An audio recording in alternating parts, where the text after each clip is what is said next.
TTF வாசனோட GPS போட்டோம், மற்றது வந்து ஆன்டி பஞ்சர் லிக்விட போட்டிருந்தோம். ஸோ அதுக்கு வந்து நிறைய பேர் வந்து கமெண்ட் பண்ணுறாங்க.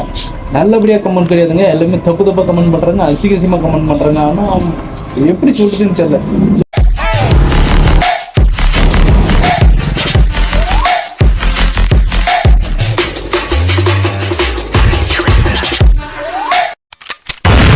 Welcome back to my channel Arun Loka. நான் உங்களை அருண். ஸோ இந்த வீடியோ நம்ம என்ன பார்க்க போறோம்னா, நம்ம வந்து ஒரு வீடியோ வந்து லிட்டரா வந்து செம்ம பிரேக் டவுன்னு. ஸோ இருந்தாலும் பரவாயில்ல, ஒரு யூடியூபராக வந்து ஒரு உண்மையை எக்ஸ்ப்ளோர் பண்ணி பார்த்துட்டு நம்ம அதுக்கான ஒரு ஆன்சர் நம்ம கொடுக்கும். அதாவது நான் ஆன்டி பஞ்சர் லிக்விட் யூஸ் பண்ணதுக்கு அப்புறமா வந்து நல்லா இருக்குன்னு தான் நான் சொன்னேன். பட் அதுக்கு மறுநாள் பார்த்தீங்கன்னா மறுபடியும் ஒரு ப்ராப்ளம். ஸோ அதாவது பஞ்சர் ஆன இடத்துல வந்து மறுபடியும் லீக்கேஜ் ஆகுது. அதுக்கப்புறம் ஒரு 1 வீக் அப்புறம் பார்த்தீங்கன்னா மவுத்து கட் ஆகி மவுத்து கட் ஆகல, மவுத்துலேருந்து அந்த பஞ்சர் லிக்விட் வந்துட்டு வெளியே ஸ்ப்ரே ஆகுது. ஸோ அதுவே நான் வீடியோ எடுத்து போட்டேன். பட் அந்த வீடியோலாம் வந்து பார்த்தீங்கன்னா ஒரு சில பேர் நல்லா இருக்குது, ஒரு சில பேர் இதுவாக இருக்குது, நீ வந்து தப்பாக பேசுகிற, இது பண்ணுற. எனக்கு வந்து டிடிஎஃப் வாசனை வந்து தப்பாக பேசணுன்ற ஒரு மோட்டிவேஷன் கிடையவே கிடையாது. நல்லா புரிஞ்சுக்கோங்க. பிகாஸ் ஏன்னா நானுமே வந்து டிடிஎஃப் வந்து ஒன் ஆஃப் த ஃபாலோவர். ஓகேவா? என்ன சொல்கிறோம், ஃபேஸை காட்டுறதுக்கு பயமா அப்படின்னு கேட்குறோம். இன்னொருத்தர் என்ன சொல்கிறோன்னா, துருப்பிடிச்ச வண்டியை வச்சுருந்தா அப்படி தான் நடக்கும் அப்படின்றான். இன்னொருத்தர் என்ன சொல்கிறோன்னா ரொம்ப தப்பாக பேசுகிறான். ஸோ நம்மளுக்கு வந்து ரிப்ளை பண்ண தெரியாதுன்னு கிடையாதுங்க. நம்மளால ரிப்ளை பண்ண முடியும், பட் நம்ம அது வேணாம். ஏன்னா வந்து என்னோட சப்ஸ்கிரைபர் பார்த்தீங்கன்னா வெறும் 6000 சப்ஸ்கிரைபர் தான். நான் வந்து ஒரு பிகினர் யூடியூபர். ஓகேங்களா? ஸோ பட் ஆனால் டிடிஎஃப் வாசன் அவன் வந்து பார்த்தீங்கன்னா கிட்டத்தட்ட ஒரு 40 லட்சம் சப்ஸ்கிரைபர் வச்சிருக்க ஒரு பெரிய ஒரு ஆளுமை. நம்ம வந்து ஒரு விஷயத்த சொல்றோம் அப்படின்னா அது வந்து புரிஞ்சு நடக்கத்தும் ஒரு சில பேர் கையில இருக்கு.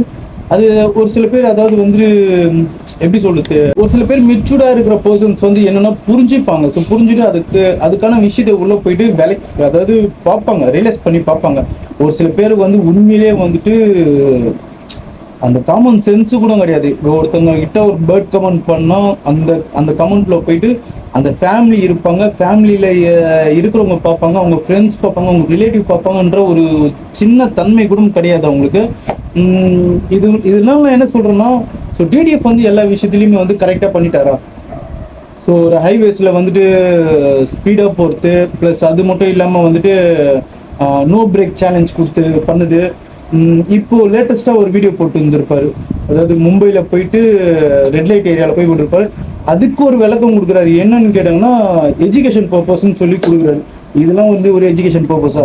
ஒருத்தவங்க போகிறாங்க அப்படின்னா அவங்களுக்கு தெரியாதுங்களா எந்த இடத்துல என்ன இருக்கும், எப்படி இருக்கும், ஏதா இருக்குன்னு சொல்லிட்டு. எல்லாருமே வந்து நிறைய பேர் வந்துட்டு டிடிஎஃப் வாசனோட சேனல் பார்க்குறவங்க நிறைய பேர் வந்துட்டு நம்ம தமிழர்கள் தான். ஸோ அங்கே போயிட்டு என்ன பெரிய வேலை இருக்க போது, இன்கேஸ் போகிறவங்க நிறைய பேர் இருக்காங்க, மும்பையில் போயிட்டு வேலை செய்கிறவங்க இருக்காங்க, அதர் ஸ்டேட்லேருந்து பார்க்குறவங்களும் நிறைய பேர் இருக்காங்க. ஸோ அங்கே வந்து வரவங்களுக்கு ஓகே, நீங்கள் நல்ல விஷயமா சொன்னீங்க, பட் அது உள்ளே போயிட்டு தான் சொல்லணுமா? இந்த 2K கிட்ஸ் எல்லாம் இருக்காங்க. ஸோ அவங்களும் வந்து நிறைய பேர் உங்கள் சேனலை சப்ஸ்கிரைப் பண்ணிட்டு நிறைய பேர் பார்க்குறாங்க. ஸோ அவங்களுக்கு என்ன தெரியும்? அவங்க சொல்லுங்கள். நீங்கள் வந்து ஒரு பிட் ஷாப் வச்சுருக்கீங்க, பிட் ஷாப்பில் வந்துட்டு எல்லா ப்ராடக்ட்டுமே வந்து அதிகமாக தான் இருக்குது. இன்கேஸ் நானுமே வந்து ப்ராடக்ட் வாங்கல, அதிகமாக இருக்குதுன்னு சொல்லிட்டு ஒரு வீடியோவும் போட்டிருந்தேன். ஃபஸ்ட்டு நான் இந்த ஆன்டி பஞ்சர் லிக்விட் யூஸ் பண்ணும்போது நல்லா இருந்ததுன்னா நான் சொன்னேனே தவிர நல்லா இல்லைன்னு சொல்லலை. அந்த வீடியோ கடைசியில் பார்த்தீங்கன்னா நல்லா இருக்குதுன்னு தான் நான் சொல்லியிருப்பேன். ஓகேவா? அதுக்கு அடுத்து தான் மறுநாள், அடுத்த நாள்லாம் வந்துட்டு ப்ராப்ளம் ஆகும்போது தான் நான் அந்த ப்ராப்ளத்துக்கான ஒரு வீடியோ போட்டேனே தவிர டிடிஎஃப் வாசனால இது நடந்துச்சு அப்படின்னு நான் சொல்லலை. டிடிஎஃப் வாசன் அவரோட கடையில் வாங்கின ப்ராடக்ட்னால இப்படி நடந்தது தான் சொன்னேன் தவிர டிடிஎஃப் வாசனால நடந்ததுன்னு நான் சொல்லவே இல்லை. நல்லா புரிஞ்சுங்க, வேலைக்கு. ஓகேவா? அது மாதிரி வந்து டிடிஎஃப் வாசன் வந்துட்டு அவர் வந்து மேனுஃபேக்சர் பண்ணல. ஓகேவா? அவர் மேனுஃபேக்சர் பண்ணியிருந்தா நம்ம டேரெக்டாக கேட்கலாம். அவர் வந்து இன்னொரு இடத்துல பை பண்ணி தான் இங்கே சேல் பண்ணுறாரு. ஸோ நம்ம வந்து அவர் குத்தம் சொல்ல முடியாது. பட் அதுக்கு நீங்கள் வந்துட்டு ஒரு சர்டிஃபிகேட் கொடுக்குறீங்களா? ஸோ இது வந்துட்டு இப்படிதான் ஒர்க் ஆகும், இந்த இடத்துல பஞ்சர் ஆகவே ஆகாது, அதோட பஞ்சர் லிக்விட விஷயம் என்னன்றது புரிஞ்சுக்கின்னு நீங்கள் வந்து கஸ்டமர்ஸ், அதாவது உங்களுக்கு தேடி வர கஸ்டமர்ஸுக்கு நீங்கள் சொல்லணும். ஓகே, இவ்வளோ நாள் இது இருக்கும், பஞ்சர் ஆகும், பஞ்சர் ஆனாலும் இந்த ஒரு விஷயம்லாம் நடக்கும் அப்படின்ற மாதிரி நீங்கள் சொல்லியிருக்கணும். பட் நீங்கள் அப்படி சொல்லலை. இது வந்து லைஃப் டைம் வந்துட்டு பஞ்சரே ஆகாது அப்படின்ற மாதிரி தான் நீங்கள் சொன்னீங்க. அதாவது டயர் நல்லா இருக்கிற வரைக்கும் நீங்கள் யூஸ் பண்ணிக்கலாம். பட் அந்த பஞ்சர் லிக்விட் யூஸ் பண்ணுறதுனால என்னென்ன விளைவுகள்ன்றது நீங்கள் சொல்லவே கிடையாது. அதுவும் நல்லா புரிஞ்சுங்க வாசன். ஸோ இப்போ நான் என்ன சொல்கிறேன்னா, நான் வந்து டிடிஎஃப் வாசனை பற்றி குறை சொல்லவே இல்லை. ஓகே, அவரோட ரூட்டில் அவர் கிளியராக கரெக்டாக போயிட்டு இருக்காரு. இந்த சின்ன வயசில் இவ்வளோ தூரம் வந்து பெரிய விஷயம். நான் வந்து ப்ரௌட் தான் பண்ணுறேன். ஸோ ஸோ இன்னொரு விஷயம் வந்துட்டு இந்த மிடில் கிளாஸ் பாய்ஸ்லாம் இருப்பாங்க பார்த்தீங்களா, அதாவது வந்து எந்த ஒரு விஷயமும் தெரியாது அவங்களுக்கு. அதாவது வீட்டில் நடக்கிற விஷயமும் சரி, அவங்க ஃபேமிலிக்குள்ள நடக்கிற ப்ராப்ளம், ஸோ இது எதுவுமே வந்துட்டு அவங்களால ஹேண்டில் பண்ணவும் முடியாது, ஹேண்டில் பண்ணுற வயசும் இருக்காது அவங்களுக்கு. அவங்களால வந்துட்டு அவங்களோட ஓன் மணியில் ஒரு பைக் வாங்க முடியும், நான் சம்பாரிச்சு என்னோட காசு நான் வாங்குவேன் அப்படின்ற பசங்களில் வந்து ஒரு குறிப்பிட்ட பர்சன்ஸ் தான் இருப்பாங்க.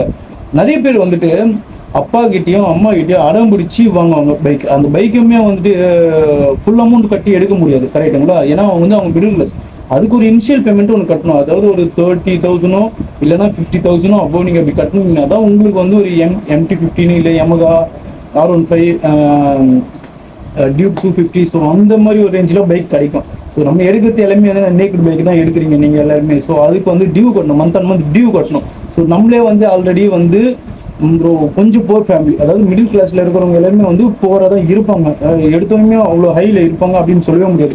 இதில் வந்து நீங்கள் போய் பைக் வாங்கிட்டீங்கன்னு வச்சுக்கோங்க, கண்டிப்பாக வந்து இந்த GPS ட்ராக்கரை இன்ஸ்டாலேஷன் பண்ணணும்னு நினைப்பீங்க. அதுவும் எங்கே போய்ட்டு பண்ணணும்னா வாசனோட பிட் ஷாப்பில் தான் போய்ட்டு பண்ணணும்னு நீங்கள் நினைப்பீங்க. கண்டிப்பாக அது ஒரு 3,500 போட்டுங்க, ஓகே. ப்ளஸ் வந்து இந்த ஆன்டி லிக்விட் பஞ்சர் எப்படி பார்த்தாலுமே ஒரு 8,000 கிட்ட வந்து நீங்கள் வந்து பிட் ஷாப்புக்கு போனீங்கன்னா நீங்கள் செலவு பண்ணுங்க. ஸோ இதுக்கு எல்லாமே காசு வந்துட்டு நீங்கள் சம்பாரிச்சு உங்களோட ஓன் மணியில் பண்ணீங்கன்னா உங்களுக்கு பிரச்சனையே கிடையாது. உங்களை பெற்றவங்ககிட்டேருந்து நீங்கள் வாங்கி பண்ணுறீங்கன்னா கண்டிப்பாக வந்து யோசிக்கணும் நீங்கள், அதெல்லாம் ரொம்ப பெரிய கஷ்டம். ஸோ இப்போ வரைக்குமே சரி என்னால் வந்து ஒரு புதுசாக ஒரு வண்டி எடுக்க முடியல. ஏன்னா எனக்கு அவ்வளோ பெரிய கமிட்மெண்ட் இருக்குது, அவ்வளோ பெரிய பேக்கப்பில் நான் இருக்கிறேன். பேக்கப்பில் இருக்கிறேன்னா நிறைய பிரச்சனை, எங்கள் ஃபேமிலிக்குள்ளே நிறைய கடன் இருக்குது. ஸோ நான் பார்த்துக்குறேன். இதுக்கப்புறம் இது எல்லாமே செட்டில் பண்ணதுக்கப்புறமா தான் நான் என்னோட புது பைக் எடுக்கணும்னு நினைக்கிறேன். ஸோ நான் யூடியூப் ஸ்டார்ட் பண்ணதுலேருந்து இப்போ வரைக்குமே வந்து மொபைல் கேமராவில் தான் நான் வீடியோ எடுத்துகிட்டு இருக்கேன். ரைடிங் ஜாக்கெட் கிடையாது, ரைடிங் க்ளவுஸ் ஒன்று வச்சுருக்கேன். அதாவது வந்து ஒரு 250 300 சம்திங் வாங்க. ஸோ அப்போது ஸ்டார்ட் பண்ண ஆர்வத்தில் நான் வாங்கிட்டேன். அப்புறம் ஒரு ஹெல்மெட்டுக்கு காஸ்ட்டு பார்த்தீங்கன்னா ஒரு 3,000 தான், ஓகேங்களா? ஸோ நான் இப்படி வச்சு தான் என்னோட பழைய பைக்கு, அதாவது எங்கள் அண்ணன் யூஸ் பண்ண பைக்கை நான் எடுத்து அதை மாடிஃபிகேஷன் பண்ணி அந்த பைக்கில் தான் இப்போ வரைக்குமே ட்ராவல் பண்ணிகிட்டு இருக்கேன். என்னால் பைக் வாங்க முடியாது அப்படி கிடையாது, எனக்கு கமிட்மெண்ட் நிறைய இருக்குது. ஸோ அந்தமாதிரி நீங்கள் கமிட்மெண்ட் எடுத்துங்க. கமிட்மெண்ட்டே இல்லாமல் வந்துட்டு இருக்கிறீங்கன்னா ஒரு மிடில் கிளாஸில் ஒரு அப்பா அம்மா வந்து எவ்வளோ தான் பார்த்துப்பாங்க, அதை சொல்லுங்கள். உங்களுக்கு அதை புரிஞ்சிக்கிற மாட்டேறீங்க. ஸோ ஒரு விஷயம் சொன்னோன்னா அது உள்ளே போயிட்டு எக்ஸ்ப்ளோர் பண்ணி பாருங்கள், அப்போ தான் வந்து உங்களுக்கும் நல்லா புரியும். நான் வந்து இப்போவுமே சொல்கிறேன், TTF வாசனே எனக்கு பிடிக்காது நான் சொல்ல.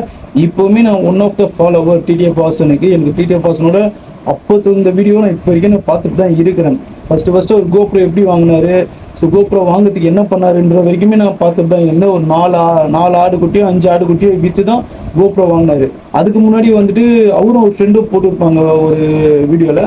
என்னென்னா ஆன்லைனில், அதாவது கோவிடுக்கு முன்னாடி, ஸோ லாக்டவுன் டைமுக்கு முன்னாடி வந்துட்டு ஆன்லைனில் ஆக்ஷன் கேமரா புக் பண்ணியிருப்பாங்க. அந்த காசு ரீஃபண்ட் ஆகாதான்றது மாதிரி ஒரு வீடியோ ஒன்று போட்டிருப்பாங்க. அந்த வீடியோவில் வந்து இப்போ இருக்கிற வீடியோ வரைக்குமே நான் பார்த்து தான் இருக்கிறேன். எனக்கு பிடிக்காதுன்னு சொல்ல முடியாது. இவர் சின்ன வயசுல இவருக்கு இடத்துக்கு வந்துட்டு TTF வாசனுக்கு உண்மையிலேயே ஒரு கிரேட் சல்யூட்.